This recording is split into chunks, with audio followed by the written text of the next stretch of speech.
Don't be scared now, but it looks like you just wandered straight into Umind country. That's Umind, short for unaffiliated mind games, and you ain't never gonna be the same again. Brace yourself. It's time for a red-hot truth injection. Oh yeah! That's right, bitch. We're rounding up the sheeple and shaking them awake. You mind? Too damn bad. We're gonna set fire to the wool over your eyes. Feel the burn, baby. Hot damn. We're toppling the lies of the lamestream media, one by one. Woo-wee! Watch them bad boys fall. Hey, Universe A, this is Universe B calling, and we're gonna tear you a new one. You mind?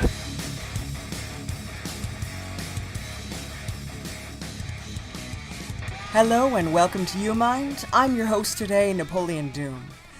Adam will be joining us later on location, along with Umind's own wildcard, Jestin Sallas. Wildcard, bitches! Yeah!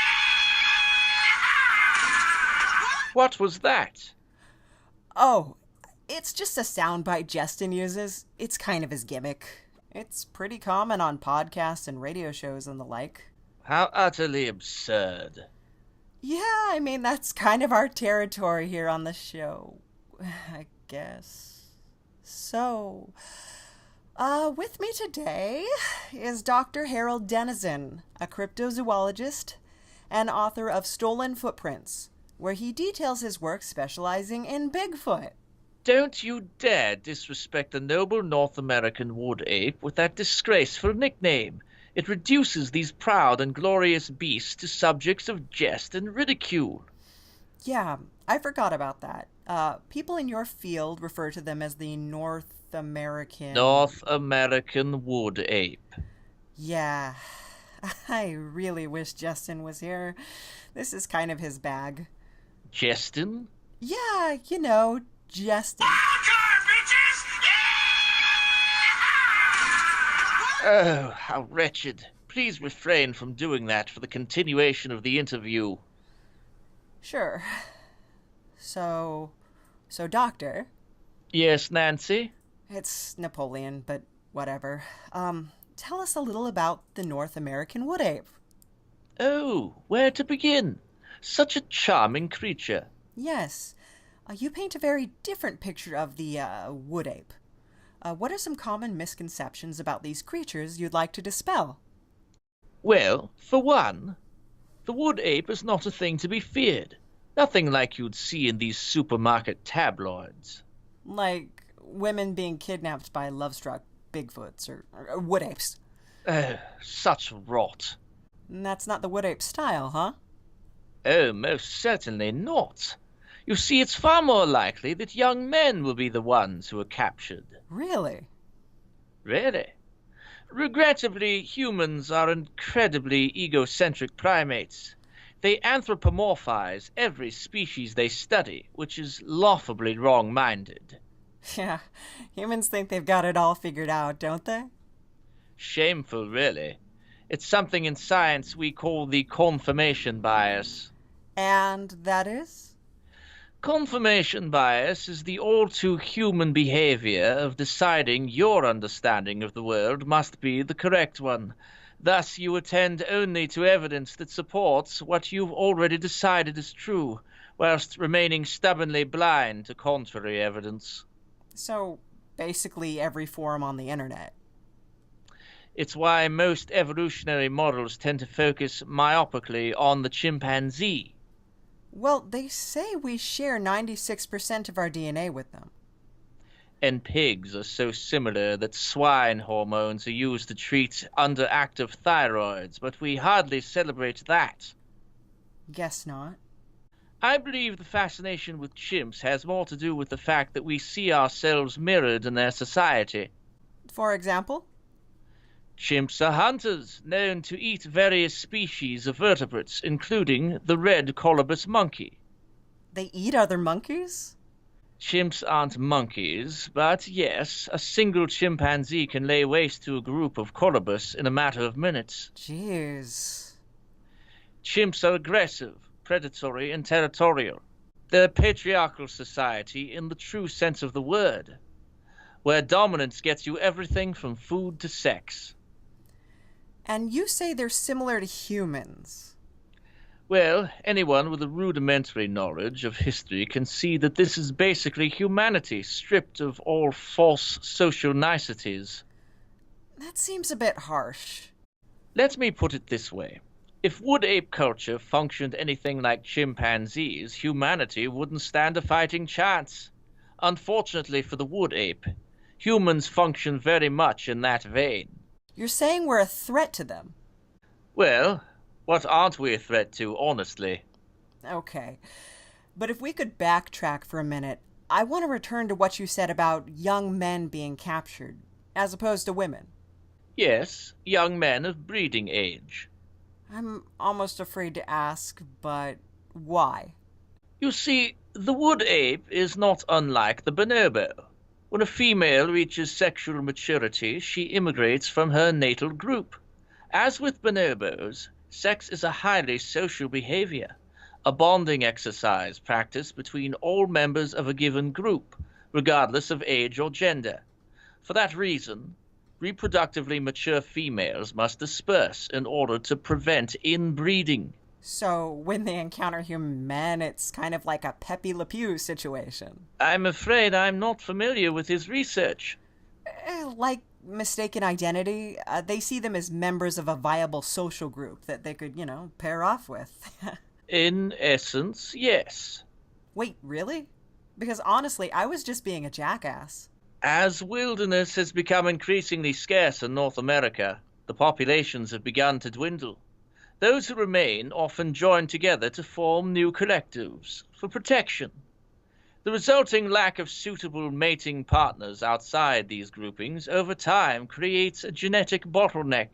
You don't mean to suggest that they're actively trying to breed with humans? Oh, they're not just trying. They've been doing so quite successfully for decades. Well, if you can't beat 'em, join 'em, I suppose. Oh dear, oh dear, oh dear. But returning to your assertion that they prefer to abduct men. Well, think of it.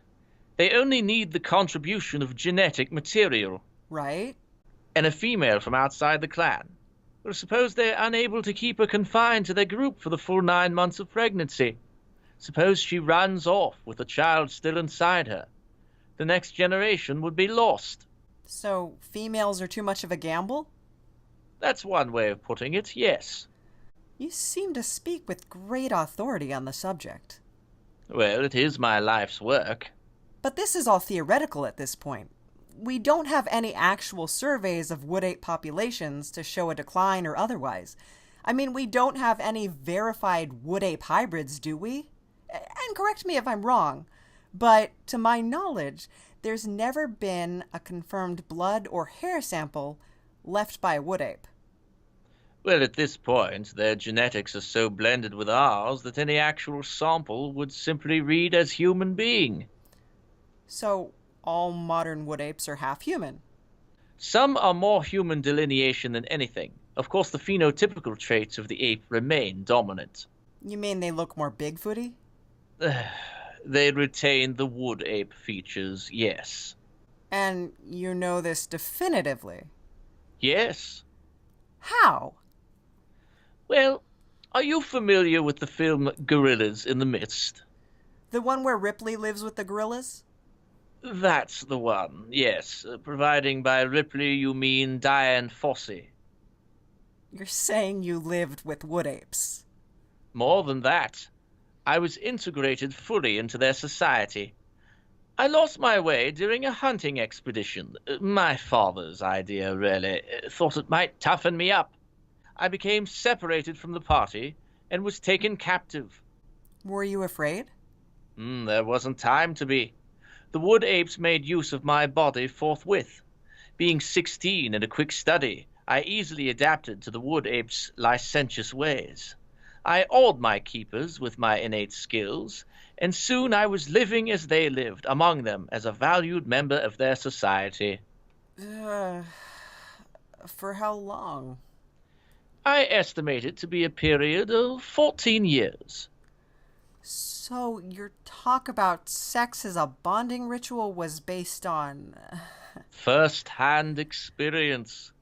As sexually profound as the species is, there's no real way to validate paternity, but I'm quite certain I fathered my share of their young. You seem bothered by that. No, not bothered.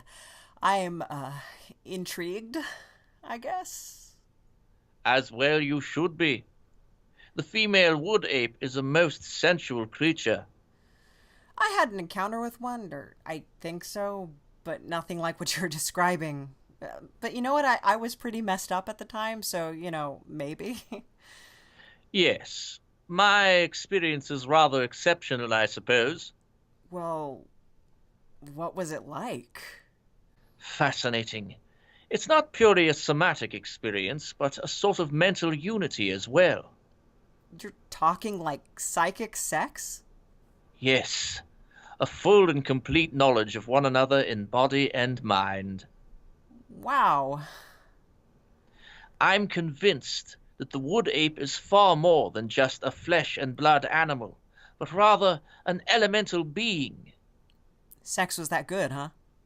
You have no idea. Go on. Well, you notice that every photo ever taken of them is somehow blurry or out of focus? Yeah, it's usually just crappy camcorder footage. Not at all. Professional film crews have tried with the same results. Amateur investigators set up trap cams all throughout the woods and nary a glimpse of the wood ape. My experience led me to believe that the blurriness we see, what we presume to be shaky video, is because these creatures function on a higher frequency than we are able to. It's almost as if they're mesodimensional. Meaning what? They exist in something of an intermediate dimension between ours and another.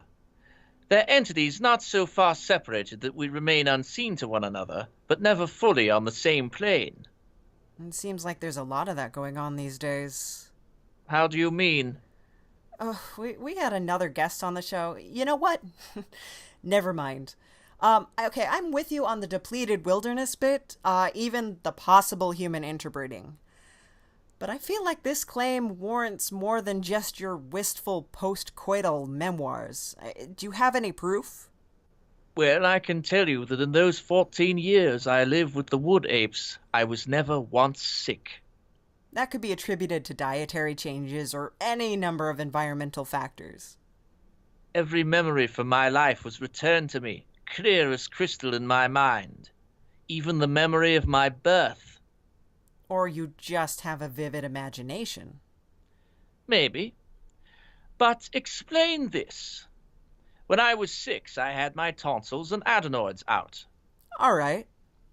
At 10 years old, I got appendicitis, so out came my appendix. Sure, it happens. I wasn't exactly a stranger to the doctor's office when I lived amongst men. I had nearly every childhood affliction you could name. Asthma? Yes. Chickenpox? Yes. Acne? Yes. Scarlet fever? Well, no, I'm afraid I didn't grow up in Victorian England. Oh, it's still around. It's just gotten sneakier. How about scurvy? No. May I continue? Sure, sorry. I'd been a sickly boy until my teens. When I joined the wood ape colony, I was granted 14 years of reprieve. However, almost the moment I was forced to return to the human world, I fell ill. It was as if my body began rejecting this dimension. I know the feeling. I was in and out of hospitals for over a year. They never found anything wrong with me, but they did find something right. My tonsils, adenoids, and appendix had all been mysteriously restored. I don't even have the scar from the appendectomy anymore. See? Okay. Put your shirt down first of all. Look, they could have just got your file mixed up. I mean, is this documented? In medical textbooks, as a matter of fact, the first and only known case of its kind. I guess that begs the question as to why you came back.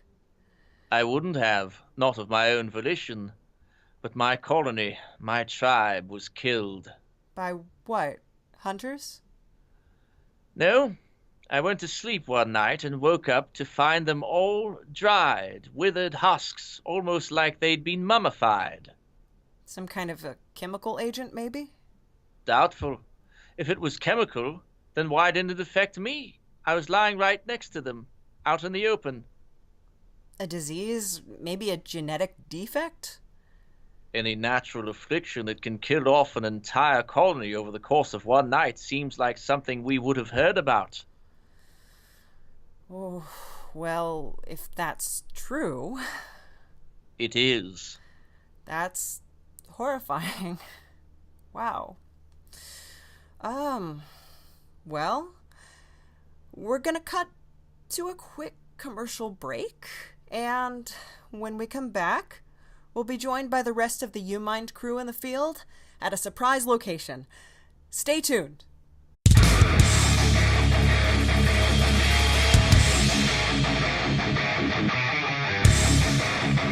Umind is the only podcast that'll change your mind and your pants. Because once you hear the truth, you're going to just...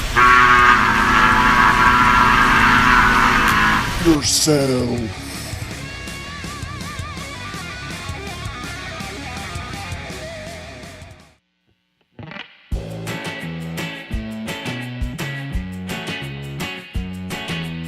Hi, it's your old friend Napoleon Doom here.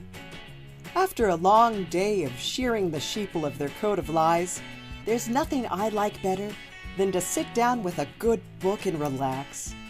The problem is, they're all just chocked full of propaganda.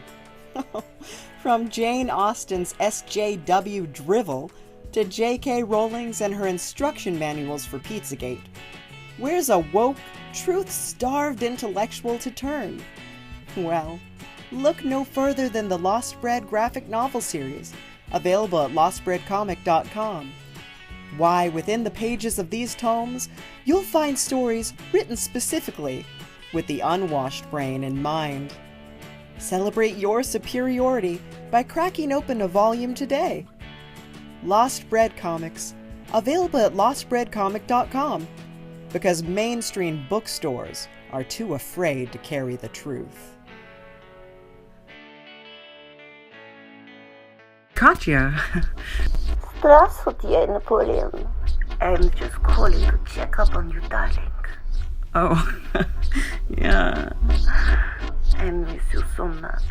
You are not in studio today, no? No, I'm recording on my phone, actually. We're reporting from the field today. What field? With who? Not with that Cyrus, I hope. He is lunatic. Oh, no, I haven't heard from him since he burst into the studio last week. It's just me, Adam, and Jestin. Justin? Yeah, Jestin. You know, wild card, bitches. It's stupid, really. It's... Da. Just so long as it's not another woman I am having to compete with. I know you have the wandering eyes. No, never. Wait, crap. Am I live right now? Oh, jeez. Hey, Kat, I'm gonna have to let you go. Do svidonia, darling.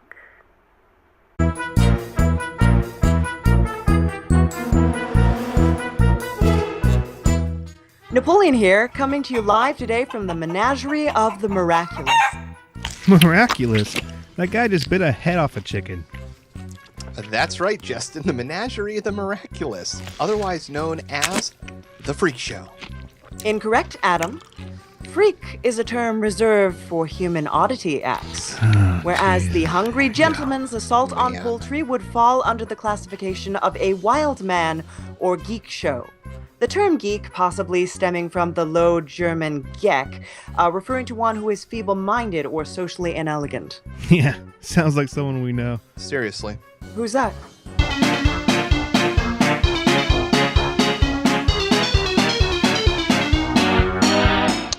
Lads and ladies, scoundrels and strumpets, and whatever that kid over there is supposed to be. Wait, was he pointing at me?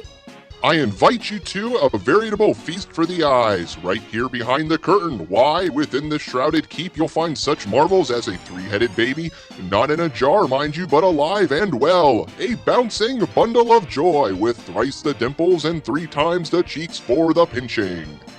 There's no way. There is, and there's more, I assure you. Why, just behind this curtain awaits Adolf Hitler's brain. I told you to stop telling them I am Hitler! That's right, folks. Hitler's brain, kept alive in a jar and able to communicate with you through the magic of modern technology. A talking brain? Okay, this I have to see. Thank you, sir. Right this way, if you please. But Hitler's body was doused in benzene and burned. It had to be identified by dental records. A Soviet cover-up perpetrated by Joseph Stalin.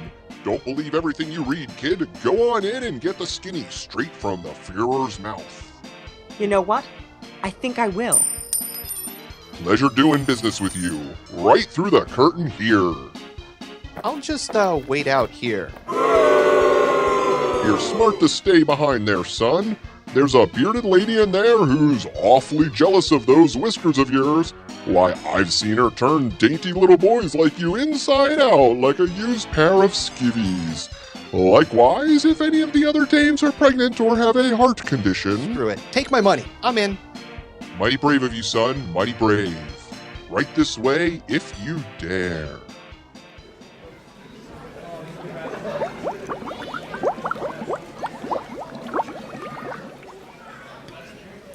I told you, Jestin, I am not Hitler.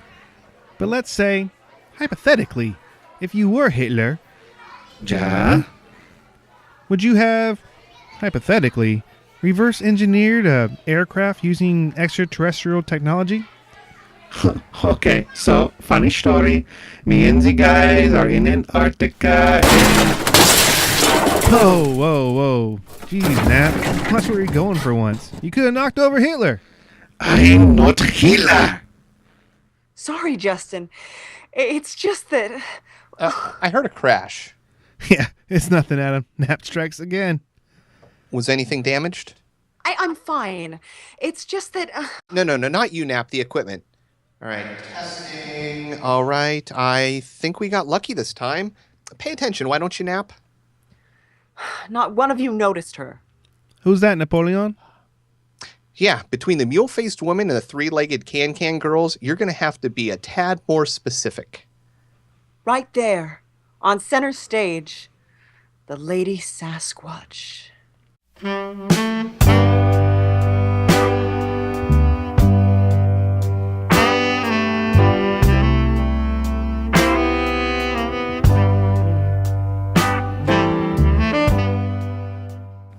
Oh, that is just Sugar, the monkey girl. Monkey girl. She's clearly a North American wood ape. That's not just any wood ape. That's the wood ape who saved my life. Oh, no, Nap. Please don't tell this story again. I beg of you, Nap. Just don't do it. Try to go 5 minutes without trying to embarrass yourself again on the air. I'll never forget that crisp autumn morning. The fallen leaves, which carpeted the forest floor, had been painted scarlet by the season. Here we go again. Hey, you're the one that keeps inviting him. Holden das Mund. I am trying to listen. In those days, I made my way working as a videographer for home and garden shows. I was on assignment in the Appalachian Mountains, putting together a segment on the home of an eccentric southern billionaire. After paying for the expense of my travel, lodging, and securing a film crew, I realized my supervisor had neglected to allocate enough funds for my sustenance. Susti, what now? Food. A quick trip to the local grocer allowed me to stock up on pudding cups, which would serve as my sole source of nourishment for the journey ahead. Specifically, the strawberry cheesecake ones. Those are good. I kept them in my glove compartment, where I might call upon them at a moment's notice. Unbeknownst to me, the steady diet of cheesecake had caused my blood sugar to rise to dangerous levels. Unbeknownst. How could that possibly be unbeknownst to you? While scouting the location we would be filming the next day, alone, I succumbed to my elevated blood sugar levels and fell into torpor in the woods. My English is maybe not so good. What happened exactly? He passed out from eating nothing but spoiled glove compartment cheesecake cups for a week. It was October, the height of deer season, and I could hear the hunters' rifles ring out in a booming choir all around me. Too weak to move, I feared how they might toy with me, should they come upon me in my diminished state. Just then came the rustling of leaves. Yes. Thank you, Adam. As I heard the crunch of leaves underfoot, I feared that this would be the end. To my surprise, however, this newcomer simply lifted my head into their lap and began caressing my hair. I could feel a course bristling beneath my cheek.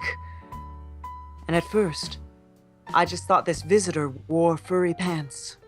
They were really popular that season. I became aware of a feminine musk exuding from my keeper. She was naked. I realized that this was indeed a woman, but not a human one. Are you sure? Them local hippie girls get kind of woolly in those parts. I'm sure, okay? She stayed with me all night, never once speaking to me, only offering her gentle, primal comfort. Others of her ilk came to join her. 3 smaller ones who I supposed to be her children scampered about and played in the pile of leaves nearby. In the morning, when I woke, I found myself once again alone. You ever think it was one of those Coyote Ugly situations where she didn't want the other Sasquatch to see her with a weirdly unhairy guy? She probably just sobered up. I made my way back to my car, only to find the door hanging open and my remaining pudding cups smashed on the ground below, as if meant as a message. A message? Like what? Did it spell out, learn to make a sandwich, you jackass? The thing of it was, the keys were still zipped into my jacket pocket. Thank you, Nap. You've successfully bored our listeners and secured your place in history as the guy who smelled Bigfoot's snatch. Make fun of me all you want, but I know that's her, and I know she's too good to be stuck in a place like this. She's the mother, for Christ's sakes! Oh, don't worry about that. We'll all be getting out of here soon enough. What? What do you mean by that? No, nothing. Just a ton of phrase. Wow. Okay. So, I guess that'll about wrap it up for this week's episode of Umind Radio. Stay woke, everybody. Is that alright?